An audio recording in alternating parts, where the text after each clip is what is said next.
प्रेरणा स्रोत है doctor APJ Abdul Kalam sir. कौन नहीं जानता इनको। डॉक्टर एपीजे अब्दुल कलाम सर वो विभूति है जिनको इंडिया ही नहीं, भारत ही नहीं, पूरी दुनिया के लोग जानते हैं। डॉक्टर एपीजे अब्दुल कलाम सर के शब्द है, all birds find shelter during a rain, but eagle avoid rain by flying about the clouds. Problem are common but attitude makes the difference. इसका मतलब यह है कि जब बारिश आती है, तूफान आता है, तब सारे पंछी अपने घरोंदों में जाके छुप जाते हैं, बट एक पंछी होता है जिसे हम कहते हैं बाज, वो बादलों के ऊपर उड़ के अपनी उड़ान जारी रखता है। इसी तरह से बाज की सोच रखने वाले लोगों के लिए एमसीएल ये अपॉर्चुनिटी लाया है। प्रॉब्लम्स हर व्यक्ति के जीवन में आते हैं और हर एक के अपने अपने अलग अलग प्रॉब्लम्स होते हैं, बट उसको देखने का जो नजरिया होता है ना आपका, वो आपको डिफरेंट बनाता है। और ऐसे डिफरेंट नजरिए वाले लोगों के लिए ये एक मौका है। Welcome to renewable oil and gas sector by Meera clean fuels limited to save our mother earth by replacing killer fossil fuel by clean biofuel. मित्रों, हमारी कंपनी का नाम है Meera clean fuels limited. Meera clean fuels limited ये Mumbai based limited company है। आज तो public limited कह सकता हूँ, बट अभी हम स्टॉक मार्केट में लिस्टेड नहीं है, इसलिए हम इसको लिमिटेड कहते हैं, बट शेयर्स हमारे पब्लिक में है। मित्रों, हमारी कंपनी का हेड ऑफिस दादर में है, दादर ईस्ट में स्वामीनारायण मंदिर है, वहां पे हमारी एक बैक ऑफिस है, एक हमारी न्यू ऑफिस है और एक हमारी हेड ऑफिस है। और रजिस्टर्ड ऑफिस जो है वो हमारा एक पुराना एड्रेस है। तो ये कंपनी 2012 में एस्टेब्लिश हुई। उस समय पे 1 करोड़ ऑथोराइज शेयर कैपिटल था, फिर आज उसको बढ़ा के 100 करोड़ ऑथोराइज शेयर कैपिटल की यह कंपनी है। 2012 में ये कंपनी बनाई डॉक्टर श्याम सर ने अपनी माता जी के नाम पे, बट हमने इसमें बिजनेस नहीं स्टार्ट किया, तब सर ने R&D स्टार्ट किया था और वो जर्नी में आगे आपको बताऊंगा। आज धरती माता का जो प्रॉब्लम है प्रदूषण का, बाकी के, उसका जो सॉल्यूशन है वो हमारा बिजनेस है। Opportunity for entrepreneur to enter into $1 trillion third and fourth generation biofuel sector in sunrise period. मित्रों, आज की दुनिया का सबसे जो बड़ा उद्योग है वो है ऑयल एंड गैस इंडस्ट्री। अभी यूक्रेन वॉर चल रहा है, ऑयल, क्रूड ऑयल अगर थोड़ा भी बढ़ता है तो हमारे देश में तहलका मच जाता है। तो ये जो दुनिया की सबसे बड़ी और सबसे महत्वपूर्ण इंडस्ट्री है वो है ऑयल एंड गैस इंडस्ट्री। और ये ऑयल एंड गैस इंडस्ट्री अब रिप्लेस होके होने जा रही है renewable oil and gas industry. और इस इंडस्ट्री में थर्ड एंड फोर्थ वर्ल्ड की सबसे एडवांस टेक्नोलॉजी के साथ सनराइज पीरियड मतलब सूर्योदय के समय में आप सबके पास ये मौका आया है। मित्रों, सनराइज पीरियड मतलब क्या? जब कोई इंडस्ट्री नहीं आती है और वो अपनी इंडस्ट्री में अच्छा काम करती है और उस इंडस्ट्री से जो जुड़ता है, they automatically become big. For example, जब सॉफ्टवेयर इंडस्ट्री आई, कंप्यूटर्स आए, तब भारत के लोग कहते थे हमारे यहाँ पे कंप्यूटर वगैरह चलने वाला नहीं, हमको तो पेन पेपर लेके लिखने की आदत है। मगर आज का सिनेरियो क्या है दोस्तों, पता है ना आपको? उस समय जिन्होंने इसको समझा और जो उस इंडस्ट्री में आए, दे बिकम बिग। वो इन्फोसिस और विप्रो हो गए। उसी तरह से ऑयल एंड गैस इंडस्ट्री की आज सूर्योदय का समय है। अभी ये पूर्ण रूप से सूर्य उगा नहीं है, तो आज अगर आप इससे जुड़ोगे तो आने वाले 5 से 10 साल में you will also become a giant. और ये मौका आपके पास आया है। मित्रों, ये हमारी टीम है। क्योंकि doctor Shyam sir additional deputy collector है, तो उनकी मदर मीरा शिवाजी गोलप मैडम के नाम पे कंपनी है। हमारे सेकंड डायरेक्टर ऑन बोर्ड है डॉक्टर लवेश यादव, MBBS डॉक्टर है, सुपर स्पेशलिटी सर्जन है, डॉक्टर श्याम सर के बचपन के मित्र है, वो हमारे डायरेक्टर है। Miss Prachi Dhole madam executive director है।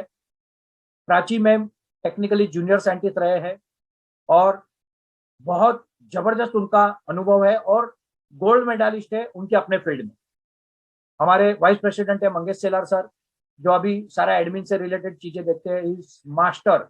जब आप लोगों का इंटरेक्शन इससे होगा तब आपको पता चलेगा कि ये किस तरह के जीनियस है। अगर श्याम सर के बारे में बताऊं तो डॉक्टर श्याम सर महाराष्ट्रियन एक मध्यम वर्गीय परिवार में उनका जन्म हुआ।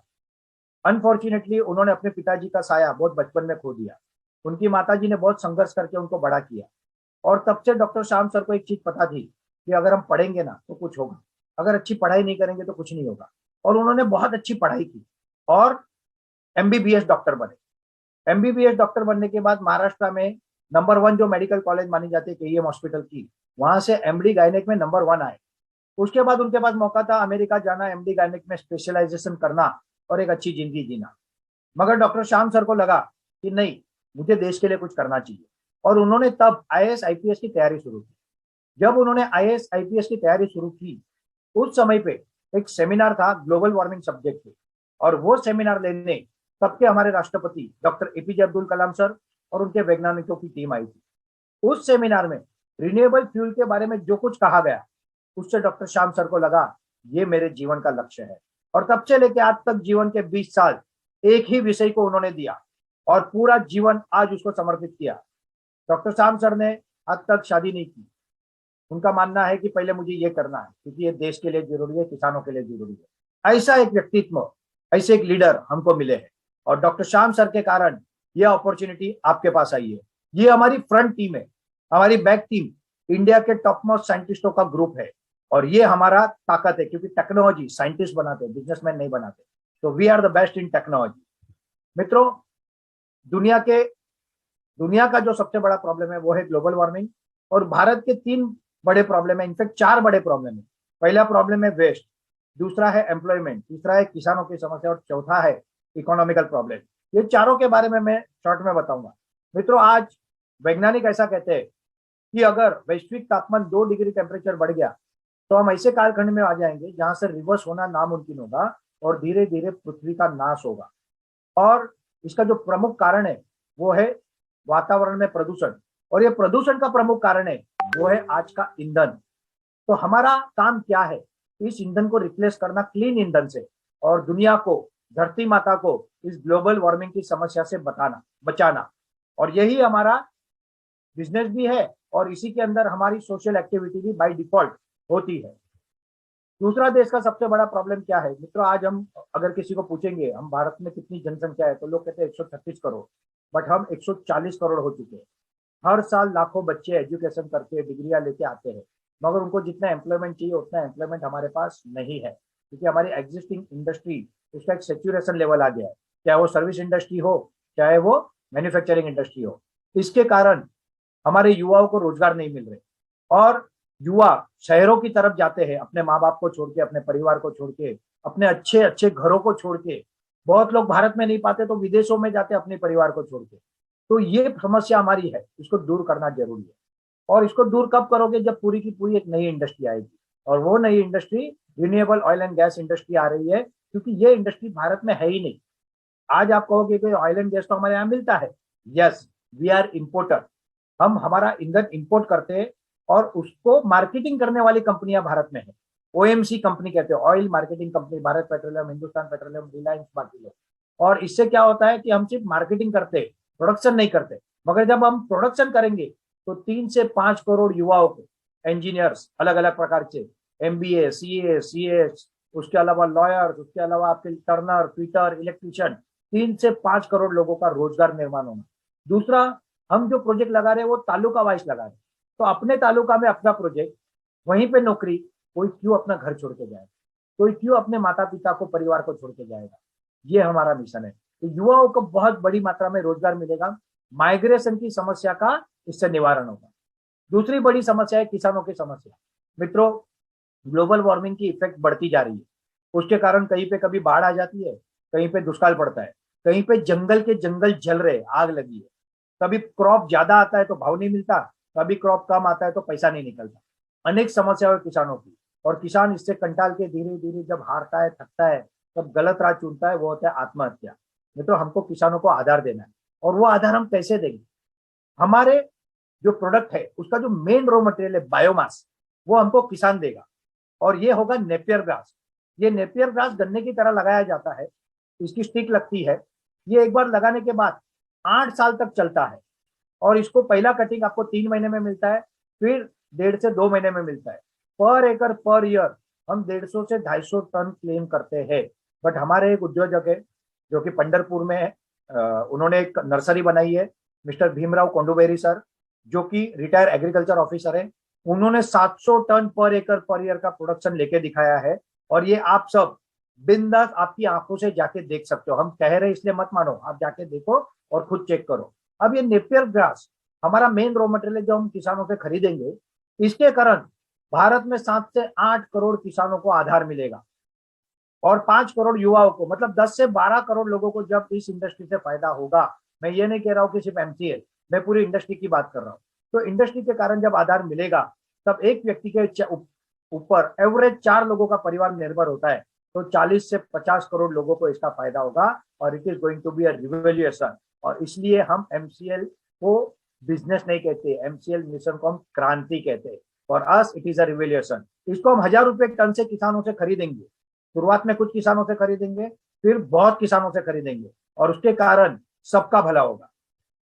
वेस्ट प्रॉब्लम की अगर बात करें, कचरा, आज कचरे को जो सॉल्यूशन है उसके लिए हमको करोड़ों अरबों रुपए खर्च करने पड़ रहे हैं। बट आज ऐसी टेक्नोलॉजी डेवलप हो गई है जिसमें हर प्रकार के बायोमास, बायोवेस्ट से बायो सीएनजी और बायो फर्टिलाइजर और हर प्रकार के इनऑर्गेनिक वेस्ट से डायरेक्टली क्रूड ऑयल बनाया जा सकता है।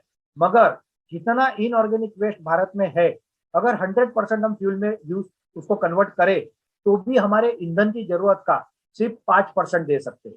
तो इसमें कचरे का सॉल्यूशन तो होगा मगर फ्यूल का सॉल्यूशन नहीं होगा। और इसलिए हमारा मेन जो होगा वो बायोमास, बायोवेस्ट वेस्ट होगा, बट वो भी सफिशिएंट नहीं मिलेगा। इसलिए हम नेपियर ग्रास की खेती कराएंगे और उसमें से उसको करेंगे।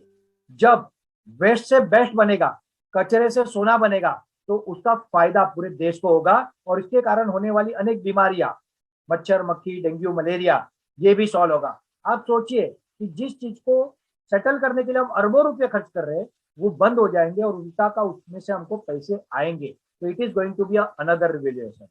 मित्रों, इकोनॉमी की बात करें, भारत आज बहुत अच्छा कर रहा है। अनेक क्षेत्रों में हम आत्मनिर्भर हो रहे हैं, मगर एक क्षेत्र है जिसमें आज भी हम आत्मनिर्भर नहीं है और वो है ऑयल एंड गैस।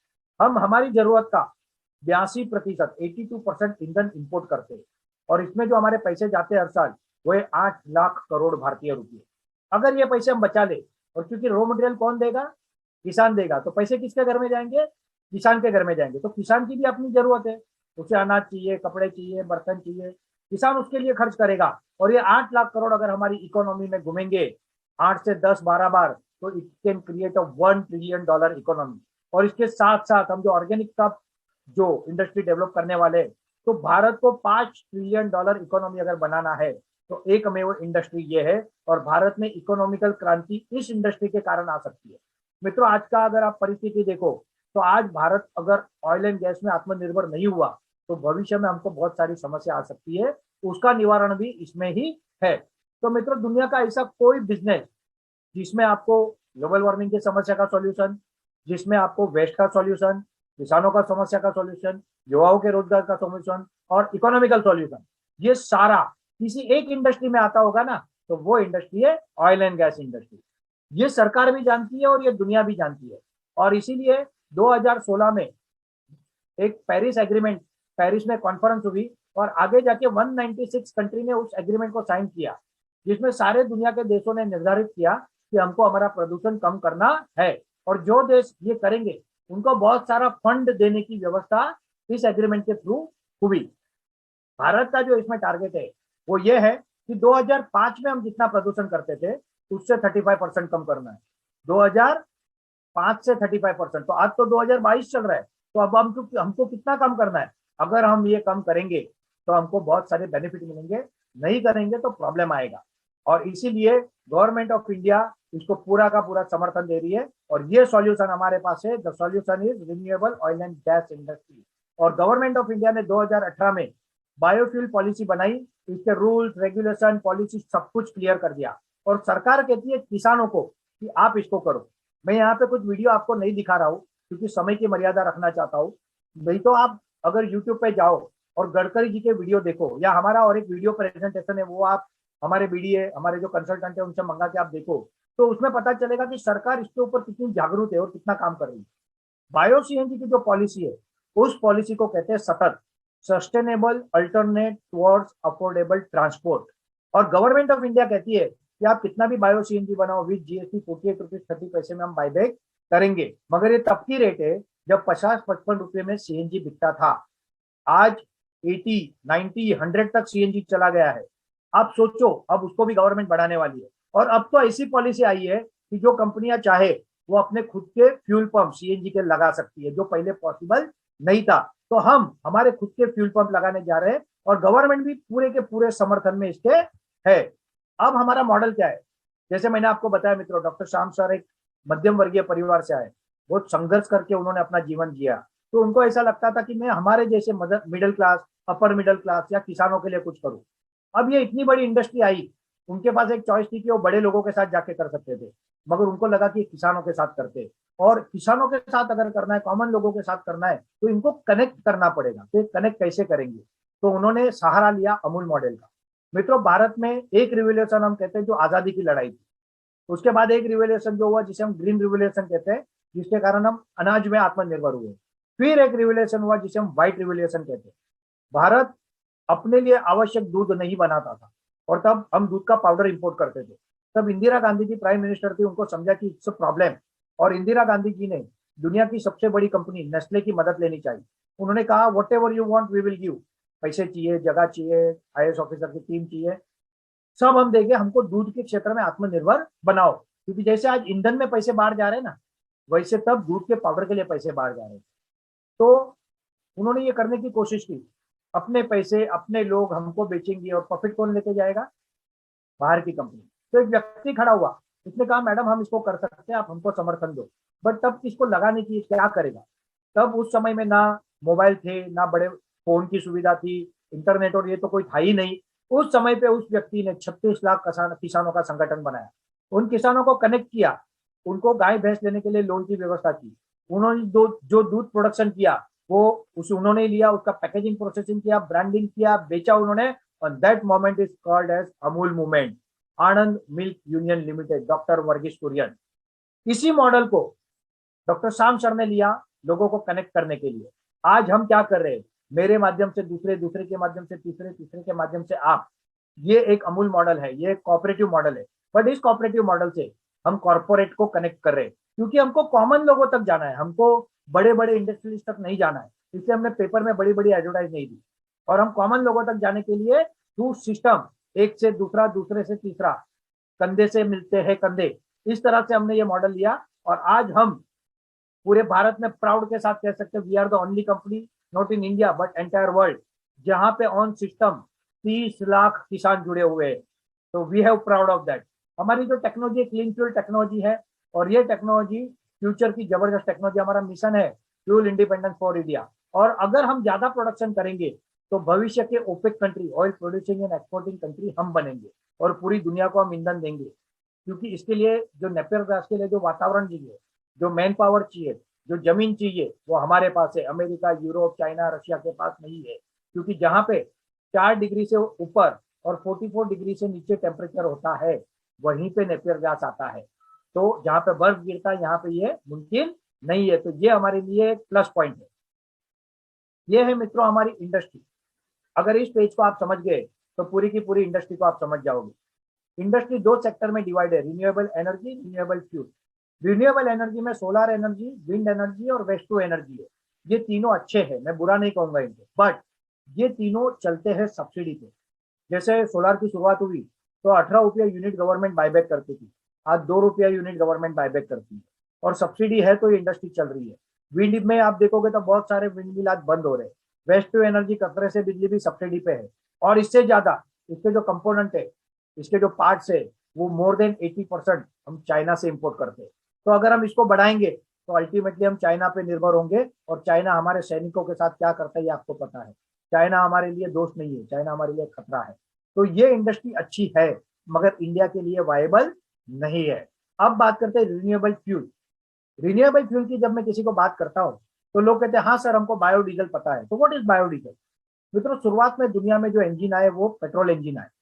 उन इंजन बनाने वालों की मोनोपोली एक वैज्ञानिक को पसंद नहीं थी। उस वैज्ञानिक ने जो इंजन बनाया उसे हम कहते हैं डीजल इंजन। और डीजल इंजन क्यों कहते हैं? क्योंकि उस वैज्ञानिक का नाम था रुडोल्फ डीजल। और उसी वैज्ञानिक के याद में हर साल 10 अगस्त को वर्ल्ड बायोफ्यूल डे सेलिब्रेट होता है।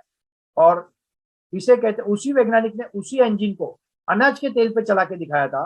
तो दुनिया को मालूम पड़ा कि इंजन अनाज के तेल पे भी चल सकते हैं, और इसे उसे बायोडीजल कहा जाता है। बट अनाज के तेल पे इंजन चलेंगे तो लोग खाएंगे क्या? और इसलिए कॉन्सेप्ट आया अखाद्य तेल। बट अखाद्य तेल मतलब jatropha oil, Karanji oil, ethanol, मगर ये भी लिमिटेड है। और इसके कारण इसके ऊपर पूरी इंडस्ट्री नहीं चल सकती, और इसके भी पंप बंद होने लगे।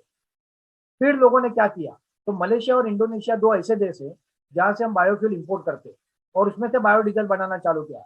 मित्रों, अगर विदेश से हमने ऑयल इंपोर्ट किया और हमने उसमें से बायोडीजल बनाया, तो अल्टीमेटली पैसा कहाँ गया हमें? मलेशिया में। हमारी जो एम्प्लॉयमेंट है वो कहाँ गया, इंडोनेशिया में। आज हम गल्फ कंट्री को दे रहे, फिर हम इनको देंगे, तो हमारा क्या फायदा है।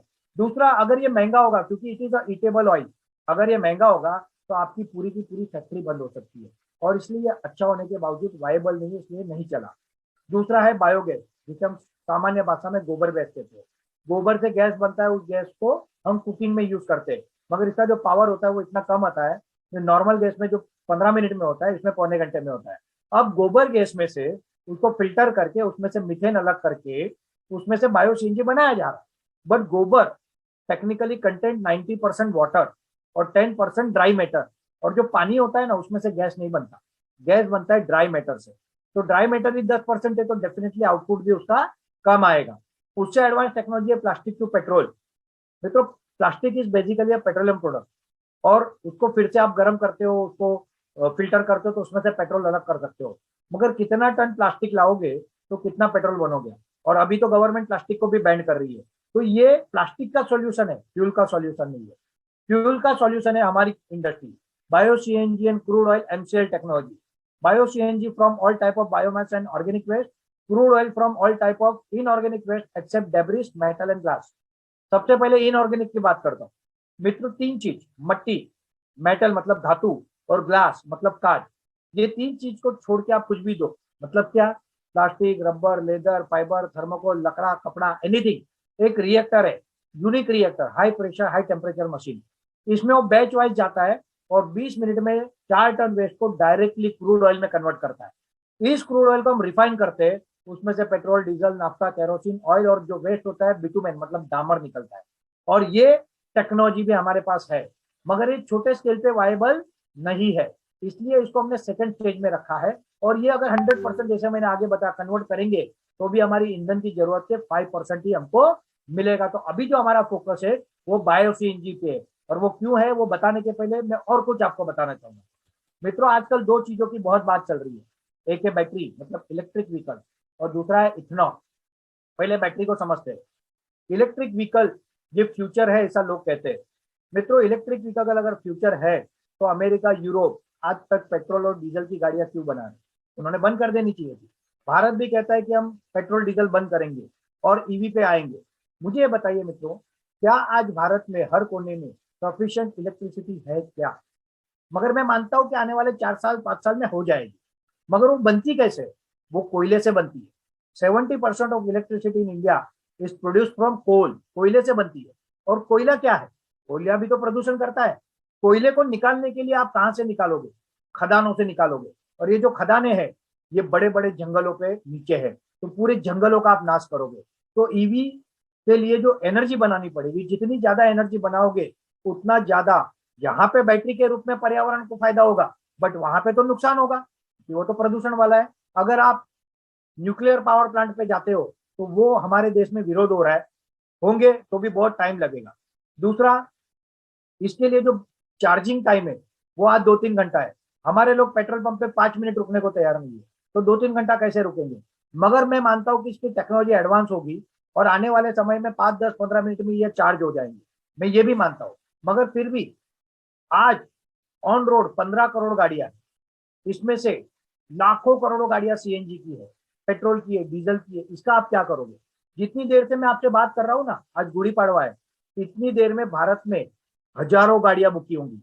ये गाड़ियों को क्या ईंधन दोगे, इनकी 15, 20, 25 साल की लाइफ है, इसको क्या देंगे हम। ब्रिटिश पेट्रोलियम, जिन्होंने रिलायंस के साथ भारत में 5,000 फ्यूल पंप लगाने का कॉन्ट्रैक्ट किया है, उन्होंने भारत में एक सर्वे किया और उनका ऐसा कहना है कि बाय 2050 भारत के 32% व्हीकल ईवी होंगे और 68% व्हीकल जो होंगे वो होंगे अल्टरनेट फ्यूल। और उसमें मेन फ्यूल तो क्या होगा आपको पता ही है, बायो सीएनजी, क्योंकि पेट्रोल डीजल तो बंद ही करना है। मित्रों, बैटरी, ये जो बैटरी है ना, इसका वर्ल्ड वाइड जो रॉ मटेरियल चाहिए, कोबाल्ट और बाकी धातु, ये भी चाइना कंट्रोल करता है। बैटरी आज चाइना से आती है। अभी पिछले 3-4 दिन में अगर आपने न्यूज में देखा होगा तो कुछ ईवी व्हीकल को आग लग गई। मैं उसको नेगेटिव नहीं, हो सकता है कहीं फॉल्ट हो, मैं इंडस्ट्री को बुरा नहीं कहना चाहता, बट अभी इसकी परीक्षा बाकी है।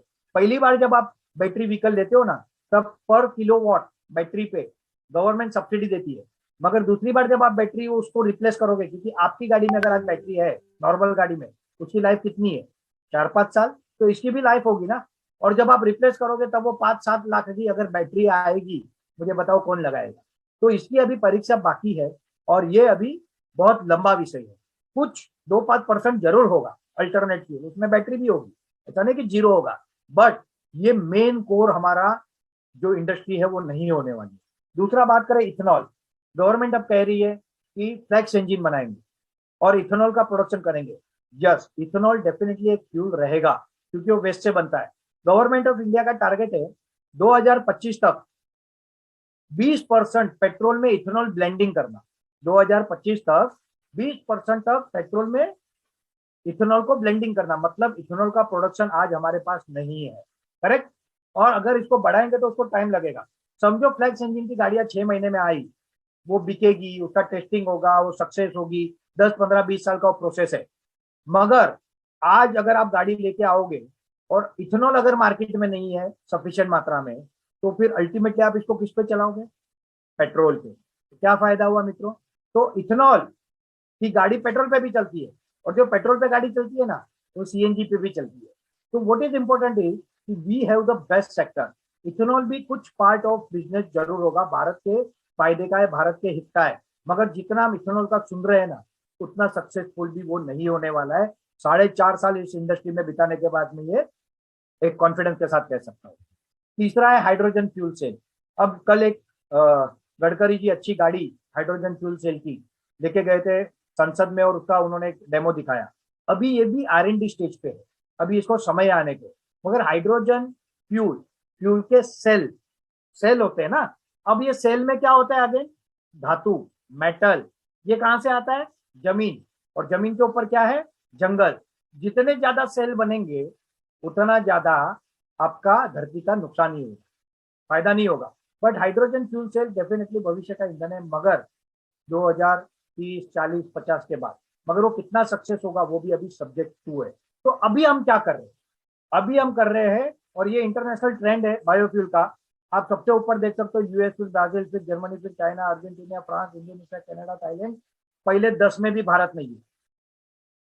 जबकि सबसे पहले बायोफ्यूल हमने शुरू किया, भारत ने शुरू किया, बट अब पहले 10 देशों में नहीं, हमको लाना है यहाँ पे। अब हम क्या कर रहे हैं?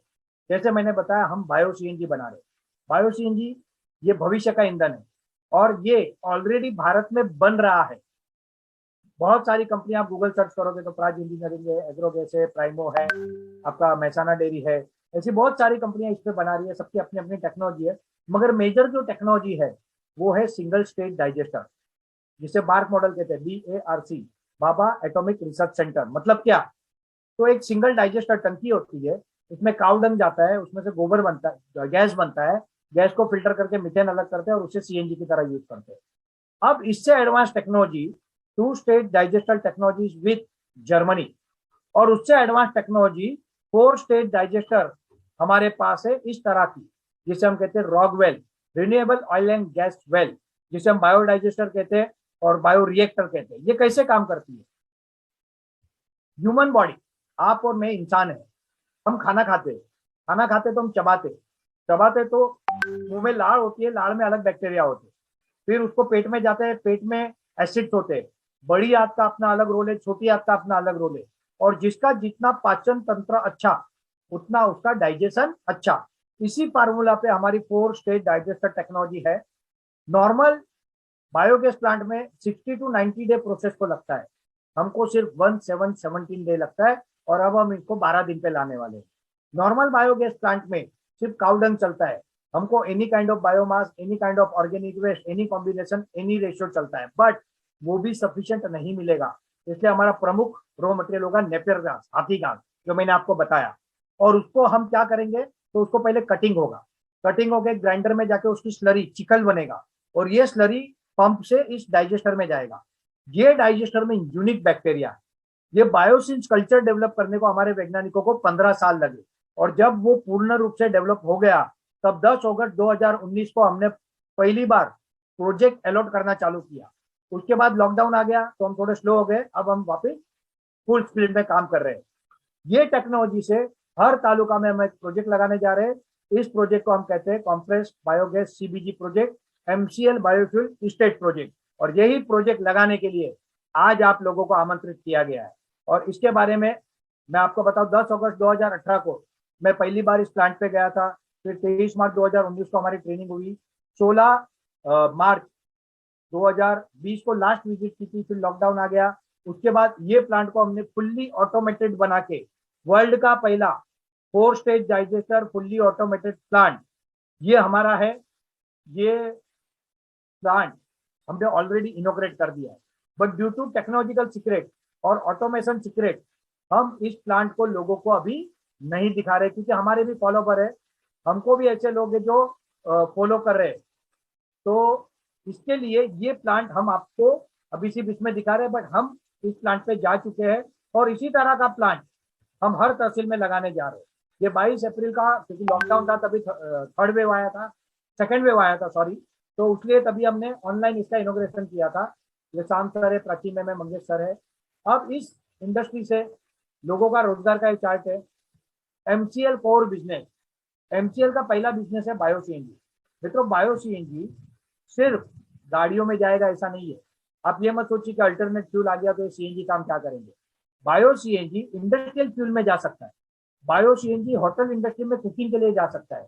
बायो सीएनजी आपके डोमेस्टिक कुकिंग में जा सकता है। और उसके अलावा 1 यूनिट इलेक्ट्रिसिटी गैस से, बायोगैस से हम 3 यूनिट बिजली बना सकते हैं। तो ये मल्टीपल यूज होने के कारण इस इंडस्ट्री में कोई टेंशन लेने की हमको जरूरत नहीं है। दूसरा जो हम करने जा रहे हैं वो है ऑर्गेनिक फार्मिंग। तीसरा जो है bio petrochemical, bio plastic, bio rubber, bio paint.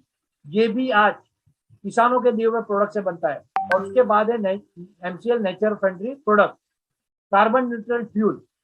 हमारा फ्यूल प्रदूषण नहीं करता, और जो थोड़ा बहुत प्रदूषण करता है या जो वातावरण में प्रदूषण है वो नेपियर घास ले लेता है और फिर उससे फ्यूल बनता है। तो पूरी ये पर्यावरण को सपोर्ट करता है। अब दूसरा जो मेन सेक्टर हम डेवलप करने जा रहे हैं वो है ऑर्गेनिक फार्मिंग। मित्रों, ये जर्नी में मैंने केमिकल के बारे में इतना जाना और समझा कि आज मैं जब कोई फ्रूट या वेजिटेबल को कट करता हूँ, उसके अंदर मैं जब उस फ्रूट का कलर देखता हूँ, मुझे उसके अंदर केमिकल्स दिखते। हम इतना सीरियसली नहीं सोचते, मगर आज आप देखो, पहले कहीं गिने चुने लोगों को कैंसर होता था, आज कॉमनली हम कैंसर देख रहे हैं। इससे लोग जो तंबाकू बीड़ी सिगरेट नहीं खाते पीते उनको भी कैंसर हो रहे हैं। तो इसका कारण क्या है?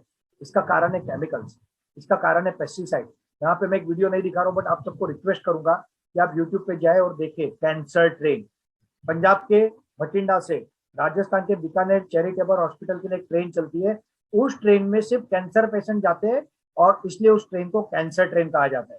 वैज्ञानिकों का ऐसा कहना है कि आने वाले 10-15 साल में अगर हमने इसको नहीं बदला तो घर घर कैंसर होगा। एक WHO का रिपोर्ट आया है, वो फोटो कटआउट मुझे मिला तो मैं शेयर करूंगा। वो ऐसा कहते हैं कि जो प्लास्टिक की थैली में जो दूध आता है उसमें जो मिक्सिंग हो रहा है, जो डुप्लीकेट आ रहा है, उसके कारण 2025 तक भारत के 80% लोगों को कैंसर होगा। जस्ट इमेजिन, पूरा देश बर्बाद हो जाएगा। अगर आपके पास अरबों खरबों रुपये है और घर में किसी को कैंसर हो गया, क्या काम के वो पैसे सर? आप बच्चों को दूध दे रहे हो, उसमें पेस्टिसाइड, इवन माँ के दूध में पेस्टिसाइड मिल रहा है। रिसेंट रिपोर्ट है, ब्लड में प्लास्टिक पार्टिकल मिल रहे हैं। समुद्र से लेके आकाश तक हर जगह पे प्रदूषण, केमिकल, पेस्टिसाइड। क्या करेंगे, कैसे जिएंगे? We need to change. हमको इसको बदलने की जरूरत है और वो हम करने जा रहे हैं। कैसे करने जा रहे हैं? आज किसान ये जानता है, आप में से कई लोग किसान होंगे, आप जानते हो कि केमिकल कितना हानिकारक है, बट मजबूरी है, प्रोडक्शन नहीं आएंगे तो क्या करेंगे? तो उसके ऑर्गेनिक में जाने के लिए एक सपोर्ट सिस्टम चाहिए। वो सपोर्ट सिस्टम एमसीएल दे रहा है। प्लस अच्छी क्वालिटी का बायो फर्टिलाइजर चाहिए with rich carbon content, organic carbon content. हमारी फैक्ट्री से एक तो बायो सीएनजी तो बनेगा ही बनेगा, दूसरा बनेगा बायो फर्टिलाइजर, और इसमें बायो कार्बन जो होगा वो 15 से 30% मतलब सुपर रिच, और बाकी चीजें एनपीके में जो होती है वो। तो इसके कारण प्रोडक्शन बहुत अच्छा आएगा। ये हमारे किसानों को जो हम सदस्य बनाने वाले उनको देंगे, उनसे ऑर्गेनिक फार्मिंग कराएंगे। वो जब हम बायबैक करेंगे तब उसके पैसे काटेंगे। और भगवान ना करे किसी किसान को तकलीफ हुई, प्रॉफिट नहीं हुआ, तो हमको फर्टिलाइजर के पैसे भी नहीं किए, क्योंकि ये कंपनी सिर्फ पैसे के लिए नहीं बनी, ये कंपनी धरती माता के लिए और किसानों के लिए बनी है। और उन किसानों का प्रोड्यूस को हम लेंगे, उसे ऐसे नहीं बेचेंगे। फॉर एग्जाम्पल, आपके यहाँ पे गेहूं होते हैं, वो गेहूं को अगर आप बेचोगे तो 18 रुपए किलो बिके जाएंगे। उसको मुंबई में आप बेचोगे तो 35 रुपए किलो बिकेगा। उसका अगर पैकेजिंग प्रोसेसिंग करके ब्रांड बना के बेचोगे तो 40 रुपए 50 रुपए किलो बेचेंगे। और अगर 2-3 रुपया खर्चा करके आटा बना के बेचोगे तो वही 60 से 70 रुपए किलो बिकेगा। तो ये हम क्यों नहीं कर सकते, ये हमारे किसान क्यों नहीं कर सकते, ये हम कराएंगे। और ये करके इस इंडस्ट्री को डेवलप करके हमारे किसानों को मैक्सिमम फायदा देंगे। तो organic industry is going to be the another biggest industry for us. समझो आने वाले 25-30 साल में हमारा बायोफ्यूल नीचे जाता है बट हमारा ऑर्गेनिक ऊपर जाएगा, तो आपको कोई चिंता करने का कारण ही नहीं। थर्ड इंडस्ट्री जो हम डेवलप करने जा रहे हैं, ये और कैटल फीड वगैरह तो है ही, bioplastic, bio rubber, bio paint. आपको पता होगा गडकरी जी ने रिसेंटली वैदिक पेंट लॉन्च किया, गाय के गोबर से पेंट बनता है। पेंट इंडस्ट्री 60,000 करोड़ की है, ये हम हर गांव में एमवीपी सेंटर से बना सकते हैं। बायोप्लास्टिक आज जो रॉ मटेरियल से बनता है वो एक कंदमूल होता है जो जमीन के नीचे से मिलता है, उसकी खेती भी किसान कर सकते हैं। Bio rubber, bio based chemical, ये इंडस्ट्री हम डेवलप करने जा रहे हैं। और ये सब करने को हमको हजारों लाखों लोगों की जरूरत पड़ेगी, 2, 5, 10, 20 लोगों से नहीं होगा। इसलिए हम पूरी की पूरी नेटवर्क अभी से बना रहे हैं। MCL nature eco friendly product, हर जगह का अपना कल्चर है, एक हेरिटेज है, एक कला है। इस कला को मार्केट मिलाने के देना, ये भी एक काम है। हर ग्राम पंचायत में हमारे जो सेंटर होंगे ना, वो एक दुकान होगी और उस दुकान में ये प्रोडक्ट को भी हम प्रमोट करेंगे। भारत भर तो करेंगे ही करेंगे, विदेशों में करेंगे। और इस तरह के मल्टीपल बिजनेस होने के कारण हमारे बिजनेस को कभी कोई तकलीफ आने वाली नहीं है। एक में कम ज्यादा हुआ तो बाकी में बढ़ेगा। तो आज तक इस इंडस्ट्री में किसी ने इस तरह से ना सोचा और ना किया, ये सिर्फ किसी ने सोचा तो डॉक्टर श्याम गोलप सर ने। और आज हम इस लेवल पे पहुंच गए कि कोई हमको कॉपी करना भी चाहे ना, उसको हम तक पहुंचने को और 5 साल लगेंगे, तब तक हम बहुत आगे निकल गए होंगे। MCL Meera clean fuel limited, ये हमारी पेरेंट कंपनी है। हर तालुका में जो हम फैक्ट्री लगा रहे हैं उसे हम एमबीएस, एमसीएल बायोफ्यूल स्टार्टअप कहते हैं। हर तालुका में किसानों को जोड़ने के लिए जो सिस्टम हम बनाते हैं वो है फार्मर प्रोड्यूसर कंपनी, जिसे हम एमसीएल प्रोड्यूसर ऑर्गेनाइजेशन कहते हैं। हर ग्राम पंचायत में जो सेंटर डेवलप होते हैं उसे हम एमवीपी सेंटर, ये हमारा सर्विस सेंटर, हमारी दुकान, ये हमारी membership centre, training seminar centre होता है। ये सारी सिस्टम एक सपोर्ट सिस्टम जो आपको मेंबर बनाने में, आगे ऑर्डर लेने में सपोर्ट करेंगे, उसे हम चैनल पार्टनर सीपी कहते हैं। और उसके अलावा आपके तहसील के consulting team, expert, retired government officers, engineers, CS, आपके साइंटिस्ट और इस तरह के लोग जो बिजनेस करने नहीं आएंगे मगर इस मिशन को सपोर्ट करने आएंगे, ऐसे टीम ऑफ एक्सपर्ट, इसे हम कंसल्टिंग टीम कहते हैं, इनके लिए भी हमारे पास प्रोविजन है।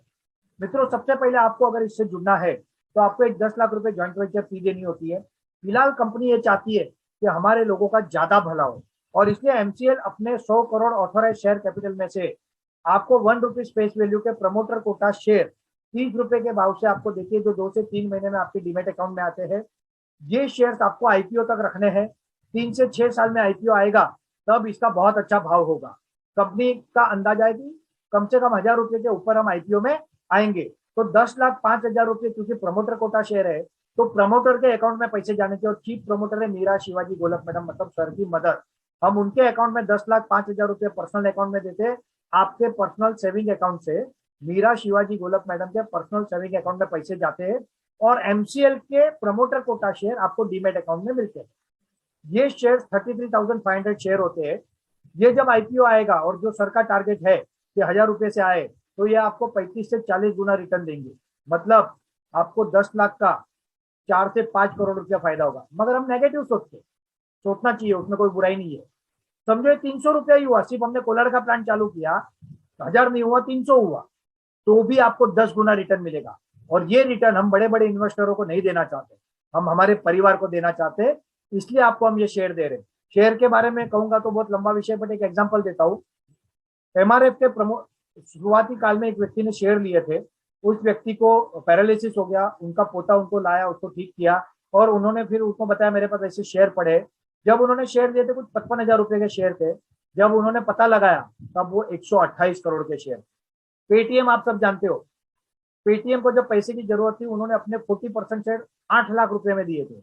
अभी उनका आईपीओ आया, ₹2,100 से और शेयर चला गया ₹1,500 पे, तो लोग कहते हैं नुकसान हुआ। बट ये सोचो कि जिन्होंने ₹10 से शेयर लिए थे उनको क्या हुआ, ₹10 का ₹1,500, ₹2,000। ये मौका आपको मिले, इसलिए company MCL promoter quota share आपको दे रही है। बट ये एनी मोमेंट बंद हो सकता है। मैं इसके बारे में कोई आपको डेफिनेट टाइम नहीं बता सकता, बट हाँ, अभी जो लोग अप्लाई कर देंगे उनको वो रहेगा, बंद होने के पहले फाइनल एक कॉल आएगा। और ये शेयर आपको भविष्य में बहुत अच्छा रिटर्न देगा।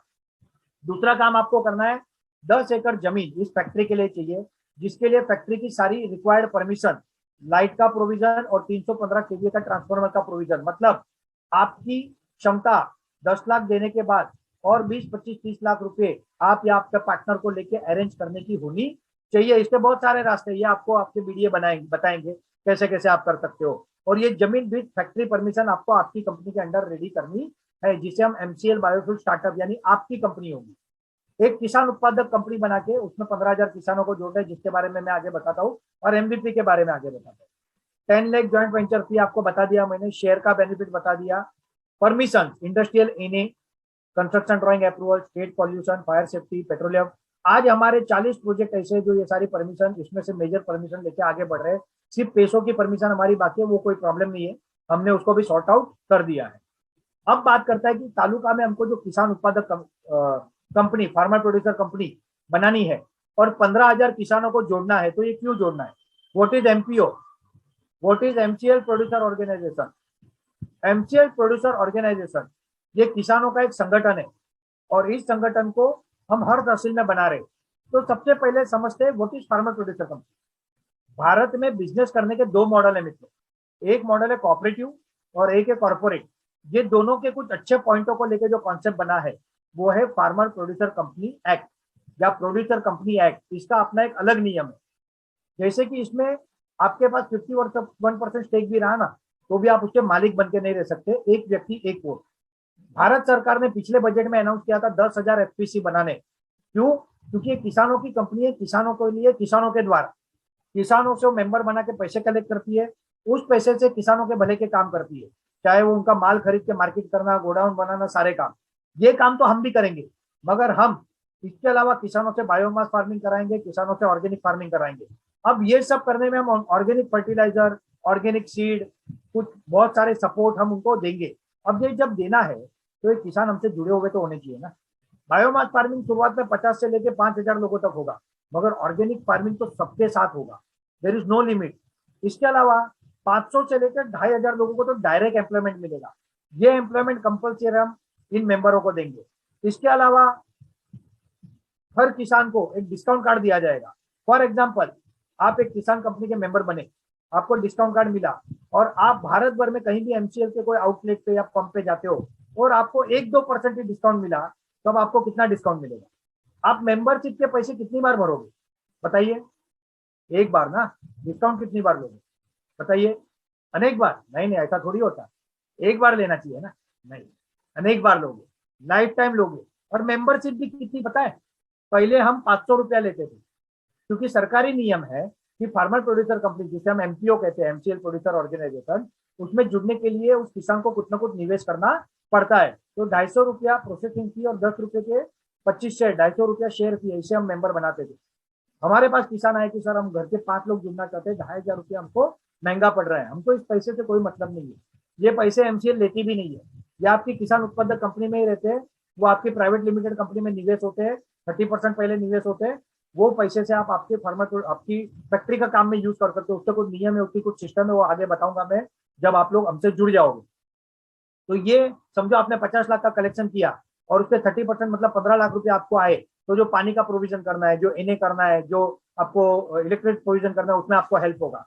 और उन किसानों को उस प्राइवेट लिमिटेड कंपनी से जितना उनका निवेश आएगा उतने शेयर्स देने का, उनको पार्टनर बना रहे हम हमारी फैक्ट्री में। पहली बार किसी ने सोचा है दोस्तों, किसान भी किसी फैक्ट्री के पार्टनर बनेंगे, ये एमसीएल ने किया है। और ये डिस्काउंट कार्ड का फायदा भी आपको मिलेगा। ये सबसे अधिक एमसीएल डिविडेंड देगा, बाकी करेगा 20% सीएसआर फंड। मित्रों, सरकारी नियम है, कोई भी कंपनी जो 500 करोड़ से ज्यादा टर्नओवर करती है उसे 3% सीएसआर फंड करना होता है, मगर लोग वो भी करते नहीं, उसमें भी सेटिंग होते हैं। एमसीएल आजीवन, एमसीएल के अपने प्रॉफिट का 10% आपका प्रॉफिट रहेगा, 2% का प्रोविजन रहेगा किसान उत्पादक कंपनी एमपीओ के लिए, डिपेंड अपॉन देयर इन्वेस्टमेंट। और 88% एमसीएल के पास जो है उसमें से वो फंड अरेंज कर रही है, बाकी चीजें कर रही है, बट उसमें का 20% आजीवन एमसीएल उस तालुका के विकास के लिए और किसानों के लिए भले के लिए खर्च करेगी।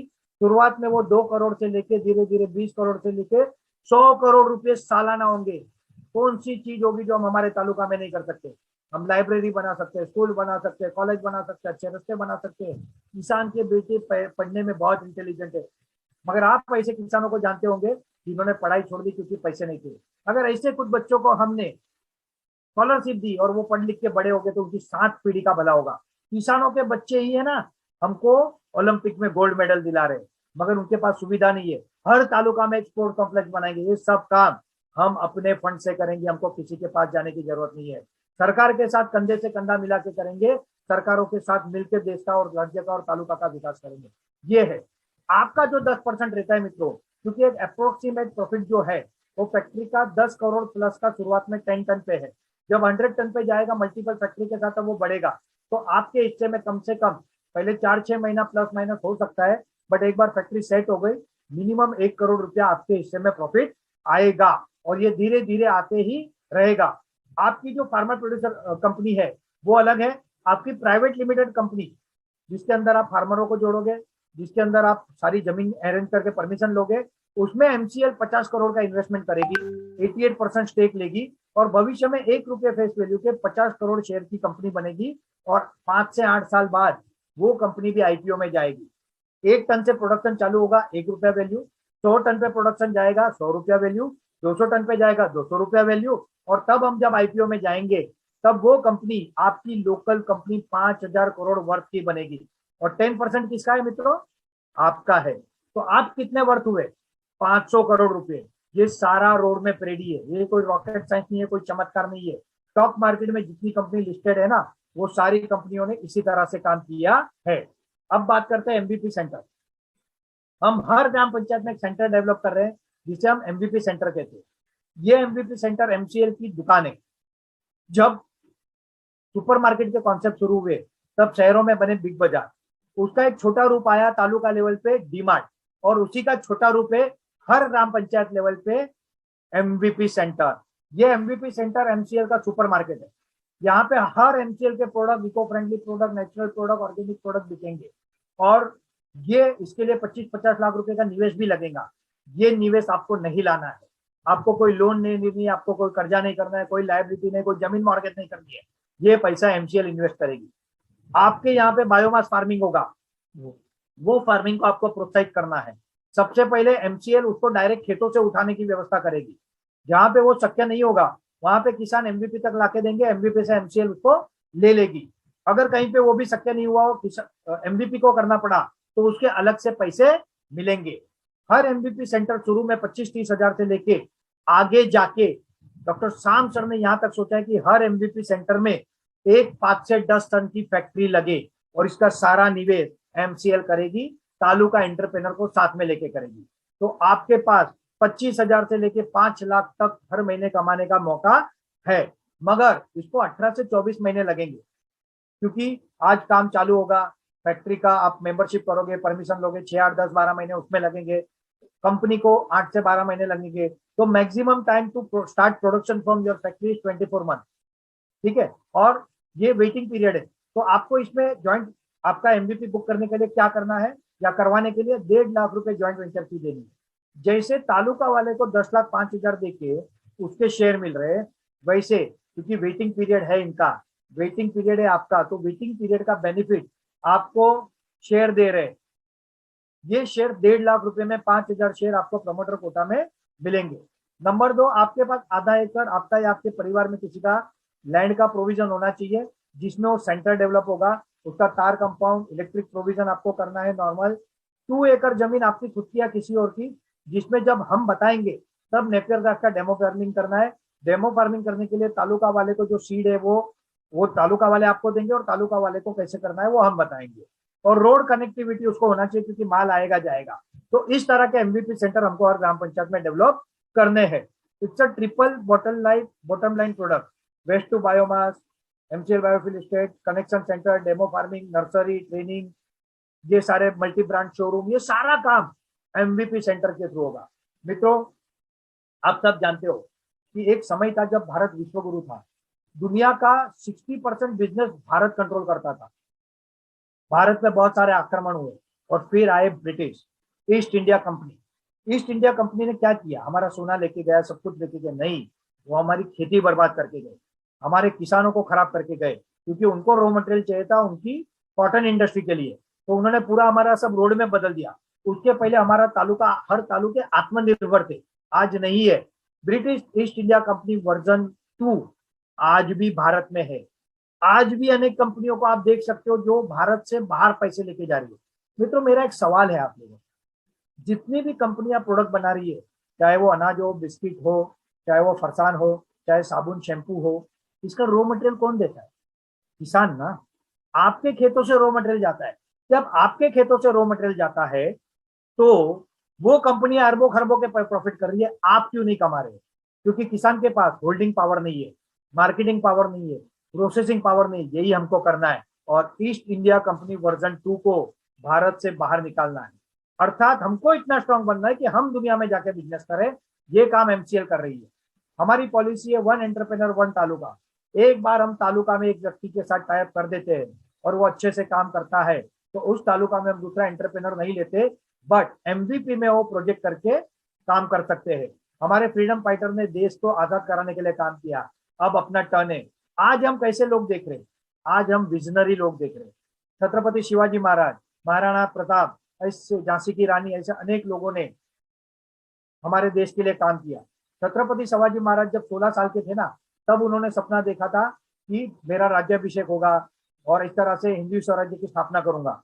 तब उनके पिताजी उनके लिए काम करते थे, जिनके सामने उनको लड़ना था। ना सेना थी, ना शक्ति थी। मावड़, मतलब उस तालुका को मावड़ा मावड़ा मावड़ा प्रदेश कहते हैं, और वहां के किसान, उनके दुम पे उनको लड़ना था। और उन्होंने वो विजन देखा, उन मावड़ाओं ने उन पर विश्वास किया। आज हम इंजिन देख रहे, आज हम बोगी नहीं देख रहे, आज हम विजनरी लोगों को देख रहे। आज ऐसे लोगों को हम देख रहे जो विश्वास करके सोच समझ के आ सकते हैं, जैसे हम आए और आज 650 लोग आए। आने वाले समय में जब सब दिखेगा तो पूरी दुनिया आएगी, मगर आज जो आएगा ना, वो सच्चा सिपाही है, वो विजनरी है। और ऐसे लोगों के लिए एमसीएल में आप सबका स्वागत है। मित्रों, कुछ जनरल प्रश्न आते हैं, वो प्रश्न और उसके जवाब भी मैं आपको बताना चाहता हूँ। How do company will arrange big fund? एक प्रोजेक्ट के लिए 50 करोड़, 200 के लिए 10,000 करोड़, 2,000 के लिए 50,000 करोड़, इतना पैसा कैसे आएगा? मित्रों, सबसे पहले ये समझते कि कोई भी इंडस्ट्री को फंड कैसे आता है। कोई भी इंडस्ट्री को फंड तब आता है जब उसमें प्रॉफिट हो। आज ऑयल एंड गैस इंडस्ट्री दुनिया की सबसे बड़ी इंडस्ट्री है, और उसमें एक रिफाइनरी लगती है ना, तो 1 लाख करोड़, 2 लाख करोड़ आता है। और अगर हमको पूरी 3,000 प्रोजेक्ट लगाने हैं ना, तो हमको 1.5 लाख करोड़ चाहिए। तो एक रिफाइनरी से भी कम फंड हमको चाहिए, और इस इंडस्ट्री में बड़े बड़े फंड अवेलेबल है। कोई भी इन्वेस्टर, कोई भी फाइनेंशियल इंस्टीट्यूट, कोई भी बैंक तब किसी इंडस्ट्री को फंड देती है जब उनको ये लगे कि उसमें रॉ मटेरियल है, वो प्रोडक्ट बन सकता है और प्रोडक्ट सेल हो सकता है। तो हमारा प्रोडक्ट बनाने की टेक्नोलॉजी सेट एंड एस्टेब्लिश है। रॉ मटेरियल चाहिए उतना हमारा किसान दे सकते हैं, और प्रॉफिट, डिमांड अनलिमिटेड। तो इसके कारण इस इंडस्ट्री को फंड का कोई प्रॉब्लम नहीं है। इंडिया में प्रायोरिटी सेक्टर लैंडिंग में बैंक ऑफ बड़ौदा और स्टेट बैंक ऑफ इंडिया दो ऐसे बैंक है जो इस प्रोजेक्ट को, सीबीजी कैटेगरी प्रोजेक्ट को 7% फ्लैट इंटरेस्ट रेट पे लोन देते हैं। और हमारे पास ऑलरेडी हमारा फंड रेडी है, और सिर्फ हमने उसको अभी डिक्लेयर नहीं किया। आने वाले 4-5 महीनों में सबको पता चल जाएगा कि वो क्या है। तो fund is not a problem for this industry.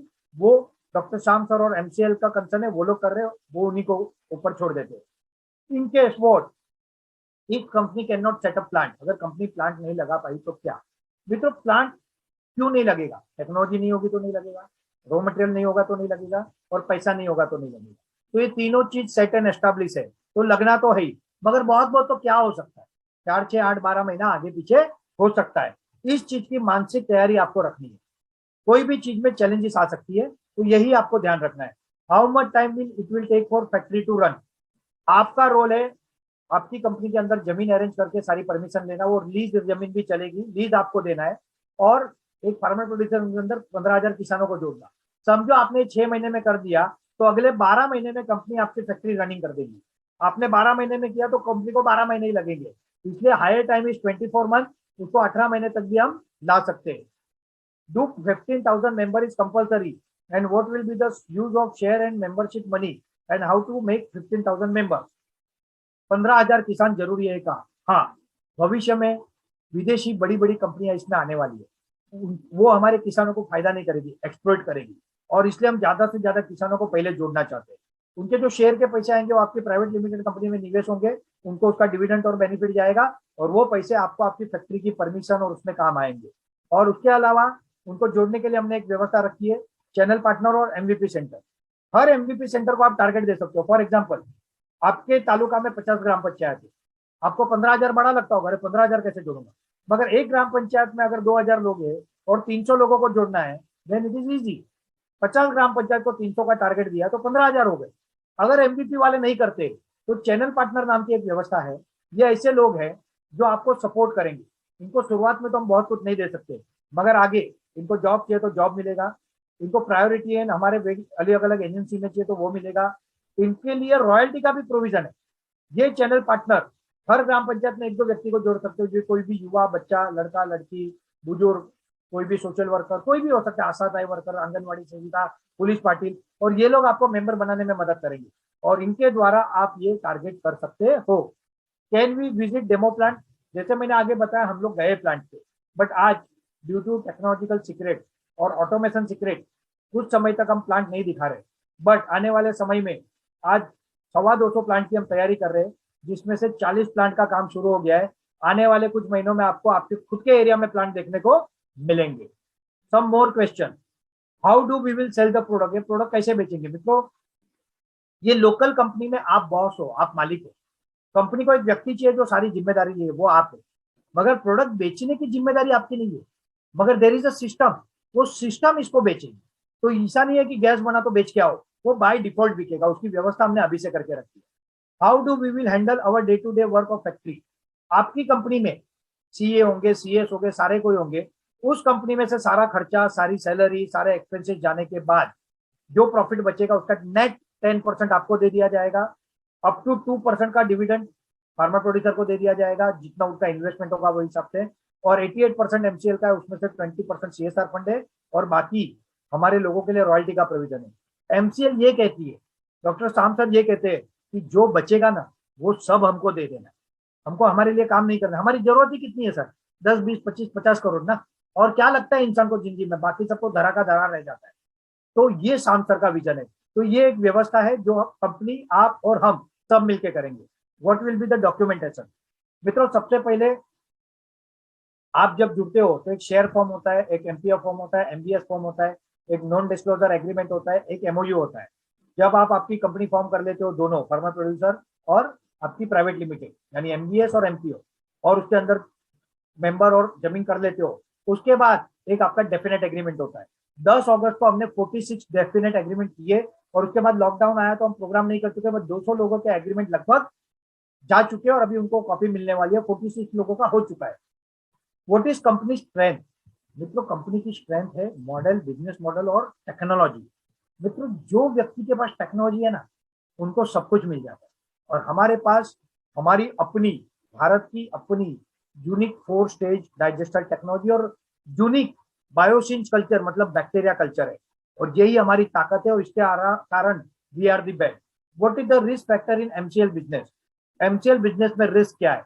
मित्रों, रिस्क दो प्रकार के देखता हूं मैं, एक विजिबल दिखने वाला और एक अनविजिबल मतलब न दिखने वाला। किसको पता था कोरोना आएगा? पता था किसी को? मगर कोरोना आया, बहुत लोगों को प्रॉफिट हुआ, बहुत लोगों को लॉस हुआ। किसको पता था यूक्रेन में कि यूक्रेन और रशिया का इस तरह से युद्ध हो जाएगा? समझो किसी व्यक्ति की यूक्रेन में होटल है और उसके ऊपर बम गिर गया तो वो तो कलेप्स हो गया ना। इसे कहते हैं अनसीन रिस्क।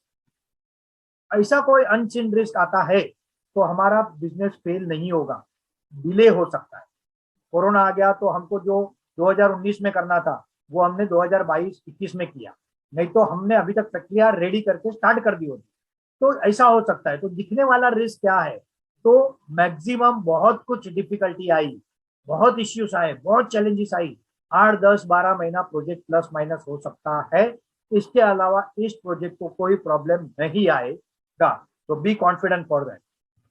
अब जब आप मन बनाओगे कि आपको इस प्रोजेक्ट को करना है, जब आपके 10 लाख 5,000 100% रेडी होंगे, अगर हमारे कंसल्टेंट को लगता है तो आपसे वेरीफाई भी करेंगे कि आपके अकाउंट में वो पैसे है कि नहीं। उसके बाद एक आपका गूगल फॉर्म भरा जाता है, उसके बाद इंटरव्यू आता है। इंटरव्यू एमसीएल के डायरेक्टर या वाइस प्रेसिडेंट लेते हैं।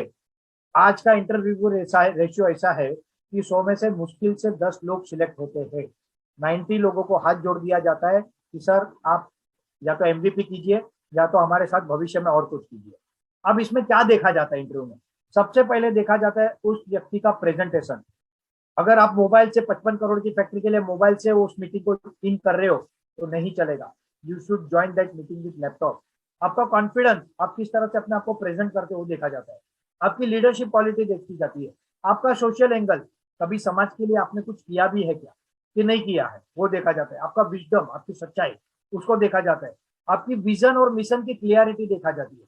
Y you are coming in MCL, क्या जरूरत है आपको एमसीएल में आने की, वो देखा जाता है। आपकी लाइफ जर्नी, अगर आपकी लाइफ जर्नी में अप एंड डाउन है तो बहुत अच्छी बात है, उसको देखा जाता है। ये सारे एंगल पे तोलने के बाद आपका सिलेक्शन होता है। और अगर सिलेक्ट होते हो, you are the luckiest person, let me tell you.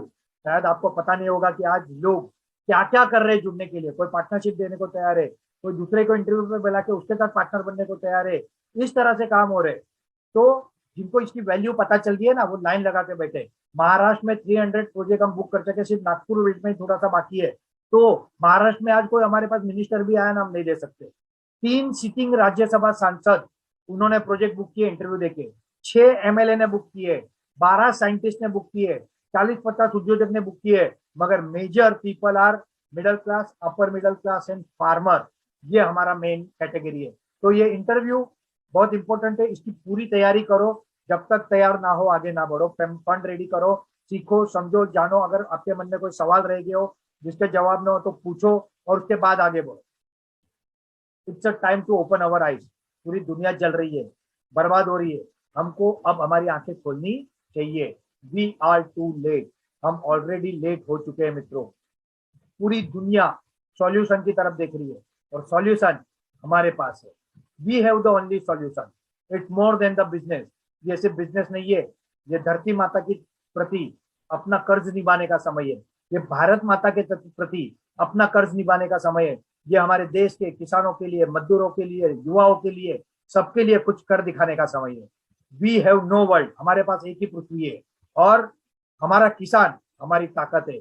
हमारा किसान हमारा बैकबोन है। और ये एक मिशन है। जैसे एक ग्रीन रिवोल्यूशन हुआ, एक व्हाइट रिवोल्यूशन हुआ, ये एमसीएल रिवोल्यूशन है। भारत को ईंधन के क्षेत्र में आत्मनिर्भर बनाना और हर तालुका को सुजलाम सुफलाम तालुका बनाना। तालुका का माध्यम से जिला, जिले के माध्यम से राज्य और राज्य के नीचे फिर से एक मजबूत भारत का निर्माण करना। अगर आप क्रिकेट में हो तो सचिन तेंदुलकर की तरह आपको सोचना चाहिए। अगर आप फिल्म में हो तो अमिताभ बच्चन की सोच होनी चाहिए। आप बिजनेस में हो तो रतन टाटा की सोच होनी चाहिए। अगर आप अपने आप को ऐसा सोचते हो तब आप एमसीएल में आ सकते हो। और एमसीएल की पॉलिसी है, अब राजा का बेटा राजा नहीं बनेगा, अब राजा वही बनेगा जो हकदार होगा। और इसीलिए इंटरव्यू होते हैं। कोई बहुत करोड़पति है, पैसे वाला है, इसलिए एमसीएल में सिलेक्ट नहीं होता। उसका विजन, मिशन, क्लियरिटी, उसका पूरा का पूरा देखा जाता है और तब उसे दिया जाता है। और major, we are proud to say 95% plus किसान हमारे साथ है, किसान हमारे एंटरप्रेन्योर है। ये कुछ चीजें मैं हमारी स्टोरी आपको बताना चाहूंगा। 27 दिसंबर 2021, मतलब पिछले साल, हिमाचल में राइजिंग हिमाचल करके एक वेबिनार हुआ। इस वेबिनार में एक सेमिनार हुआ, फंक्शन हुआ, जिसमें हमारी एकमेव कंपनी इंडीग्राम बायोफ्यूल्स प्राइवेट लिमिटेड, जो हिमाचल में हमने टाइप की है, उसके लिए हम गए थे। वहां की सरकार के साथ एमओयू हुए in presence of prime minister Narendra Modi ji. आप इस फोटो में जो बीच में खड़े हुए देख रहे हो, एक फोटो में वो मोदी जी है। और वहां पे वो एमओयू हमारे साइन हुए गवर्नमेंट के साथ हमारे प्रोजेक्ट के लिए। और 10 दिन पहले under leadership of chief minister of Himachal Pradesh, government ने और कैबिनेट ने उसको अप्रूवल भी दे दिया। ये प्रेजेंटेशन देने में खुद गया था। मेरे साथ भरत पाचानी सर, कमलेश सेन सर, हमारे प्रकाश मनगाने सर, मेरे श्याम शंकर उपाध्याय मेरे सीनियर, मेरा भतीजा करण, और उसके साथ साथ अशोक कंथारिया सर, हम पूरे टीम ने मिलकर इसको किया था। और वी आर प्राउड टू से कि हमको गवर्नमेंट ने माना, जाना, समझा और सक्सेस दिया। आप सोचो, गवर्नमेंट अगर हमारे साथ एमओयू कर रही है तो कुछ तो दम होगा ना हमें, ऐसे थोड़ी हो रहा है। उसके बाद इन्वेस्ट इन राजस्थान प्रोग्राम के अंतर्गत गवर्नमेंट ऑफ राजस्थान के साथ 5,000 करोड़ के एलओआई और 1,500 करोड़ के एमओयू हमने साइन किए अलग अलग डिस्ट्रिक्ट में। ये हमारे कमलेश सेन सर है जिन्होंने वहां पे लीड किया। इस फोटो में आप शिव कुमार नामा सर को देख सकते हो। मेहरा सर को देख सकते हो, हमारे दूसरे नामा सर को, लोकेश गुप्ता सर को देख सकते हो। इन लोगों ने इनिशिएटिव लेके राजस्थान में, और राजस्थान में इतनी फैसिलिटी दी है, मैं थैंक्स कहना चाहूंगा वहां की सरकार को, कि वहां पे लैंड कन्वर्जन चार्ज फ्री आपको, SGST में 25 मतलब 75% का रिलीफ, इन्हें इमीडिएट बहुत सारे फैसिलिटी हमको राजस्थान सरकार ने दी। और मैं राजस्थान के सारे अधिकारियों, सारे मिनिस्टरों का दिल से धन्यवाद कहना चाहूंगा। जैसे हिमाचल में हमको सपोर्ट मिला, वहां की सरकार का भी धन्यवाद कहना चाहूंगा। ये हमने किया, ये सारा हमने देखा, इसके सारे वीडियो, सारी चीजें आपको अवेलेबल है, देख सकते हो। ये वहां के पेपरों में आए हुए कटआउट से, ये तो कुछ ही है, ऐसे कम से कम 50-100 कटआउट आए होंगे, न्यूज आए, बट ये मैं कुछ दिखा रहा हूँ आपको। रिसेंटली वाइब्रेंट गुजरात के अंतर्गत हमने 1,000 करोड़ के MOU के लिए आवेदन दिया था, जो अप्रूव्ड हो गया है। वी आर प्राउड टू से कि अप्रूव्ड हो गया है। Only third wave of corona के कारण वाइब्रेंट गुजरात समिट डिले हुआ, तो वो साइन होने बाकी है। और 9,000 करोड़ के LOI के हमने already proposal government of Gujarat को दिए हैं। रिसेंटली में मेरे कलीग किशोर पंड्या सर, उनका बेटा पार्श्व, हमारे जबरदस्त और energetic person Praful Pandya sir. अब प्रफुल्ल पंड्या सर के बारे में बताऊं, तो ये वो व्यक्ति है जिनको आज भी 20 दिन पे मोदी जी का सामने से फोन आता है। ये RSS के व्यक्ति है, पुराने BJP से जुड़े हुए हैं वहां पे, और आज भी मोदी जी के कनेक्शन में। अभी मोदी जी कुछ 15-20 दिन पहले जब गांधीनगर गए थे, तब 10 मिनट इन्होंने मुलाकात की थी और इस कंपनी के बारे में भी बताया था। तो ये हमारी टीम है। इसके साथ साथ जगदीश भाई बोजानी और अविनाश भाई है, हमारे जबरदस्त लीडर थे गुजरात में, नंदलाल भाई, जिनको हमने कोरोना में खो दिया, उनको आज रिप्रेजेंट कर रहे हैं। ये है त्रिवेदी साहब, जो कि वहां के रेवेन्यू मिनिस्टर है। ये फोटो आप देख रहे हो। दूसरा फोटो देख रहे हो जगदीश भाई का है, वो वहां के इंडस्ट्री मिनिस्टर है। इनको हमने मिले। ये दिलीप सांगानी सर, और उनके साथ और एक मिनिस्टर है, इनको हम मिले थे। भरत भाई थे हमारे, जिग्नेश भाई थे हमारे, द्वारका के MP ऑनर थे, मैं था, कमलेश सिंह सर थे। ये व्यक्ति, अगर इनके बारे में बताओ, तो जब मोदी जी ना प्रधानमंत्री थे, ना मुख्यमंत्री थे, ना कोई पदाधिकारी, नॉर्मल कार्यकर्ता थे, तब वो इनके बंगले में रहते थे, दिलीप भाई सांगानी सर।